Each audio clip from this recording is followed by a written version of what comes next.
Here's an article that I found interesting. I don't know how you'll feel about it, but I thought it was interesting. It's from the Daily Mail. A study conducted by U.S. Army intelligence has suggested that reincarnation is real because consciousness never dies. Entitled Analysis and Assessment of the Gateway Process, the 29-page report was drafted by U.S. Army Lieutenant Colonel Wayne M. McDonnell in 1983 and declassified by the CIA in 2003. The research has resurfaced on social media, with Chicago-based comedian Sarah Holcomb summarizing the findings, saying, "We're pretty sure reincarnation is real." The report says consciousness is energy and it exists outside of our understanding of reality, and energy never dies. The mind-bending official Pentagon study was commissioned to better understand what its Army intel colleagues were doing, sending personnel to a small institute in Charlottesville, Virginia that was working on the Gateway experience. The then secretive Gateway project, based on McDowell's analysis, was a training system designed to bring enhanced strength, focus, and coherence to alter consciousness. Okay, so that's the report. I have no idea why the article is telling us what some random comedian thinks about all this, but the actual story is quite fascinating. Consciousness never dies, according to the study. Now, I don't buy the reincarnation angle here, but obviously, but it does go to show just how insufficient are these secular explanations for consciousness. Because secular mainstream science really has no explanation for consciousness. It can't say how consciousness came about or even what it is exactly. But its guess is that consciousness is somehow the byproduct of the brain's functioning. It's a physical process. It's a physical product. It's like how fire produces smoke, basically. But the purely physical theory of consciousness has some major problems. I mean, for one thing, you're left with the kind of the fundamental problem of how a physical process could become aware of itself. And this is me nerding out now, and probably nobody cares anymore, but I'm just going to talk about it anyway. Because I find it very interesting. I don't know how you could not be interested in the phenomenon of consciousness and what exactly it is. And I think ultimately is what I'm getting at, that I think that when you talk about the proofs of God, and I think that there are many proofs that are quite compelling. This, to me, is the most compelling proof of all. Not often used in these debates about the existence of God with atheists and so on. I rarely, and I watch a lot of these debates because I find them interesting, but I rarely hear anyone use this proof. But to me, it's the most compelling one. Because again, it's the mainstream secular science has no explanation for it.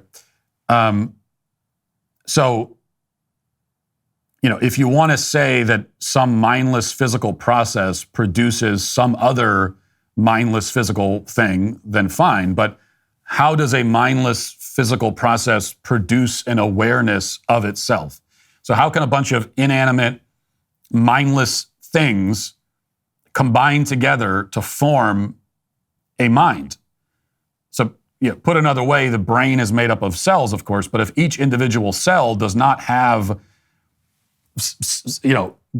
some degree of consciousness, then how can it all together have consciousness? How can the combination of material create a property that was never present in the smaller parts?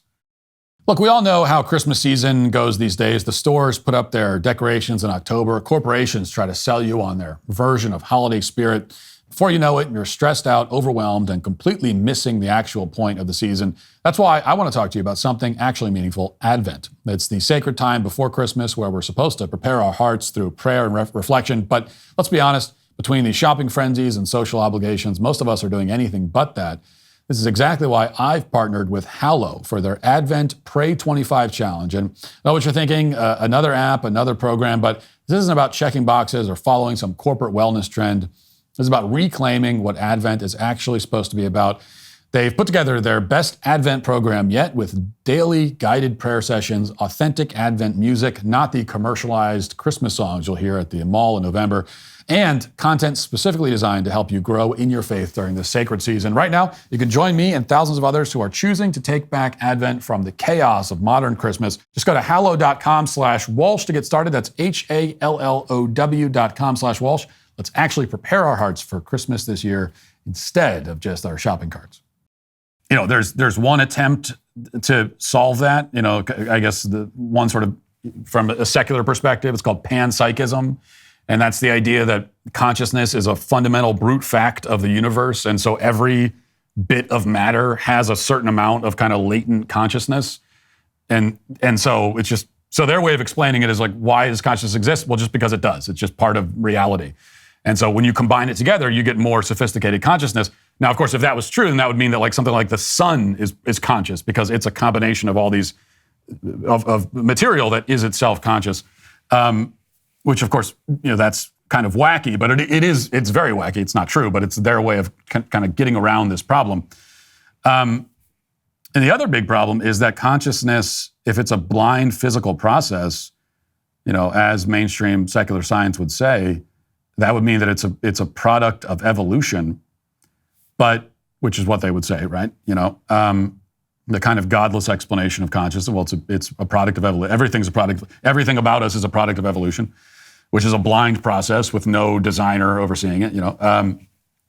They would say, but that doesn't make any sense either. Judged purely on like a Darwinian level, if you're just to take their premise, it makes no sense that consciousness would ever come about, because it really has no evolutionary advantage. Right? I mean, the only thing evolution, right, cares about is just the propagation of the species. That's the only objective of evolution. So, how does it help propagate the species to make us aware of ourselves, to have the kind of vivid sense of awareness that we all have, that's just unique and distinct for humans? As far as we know, no other creatures in the universe have. How does that help? Why would evolution be interested in creating something like that? What is the evolutionary advantage? And I don't see how there would be the one. So from the purely physical perspective, it just doesn't make any sense, and that leaves us with the idea that consciousness is something that transcends the physical. Consciousness is a function of the spirit, of the soul.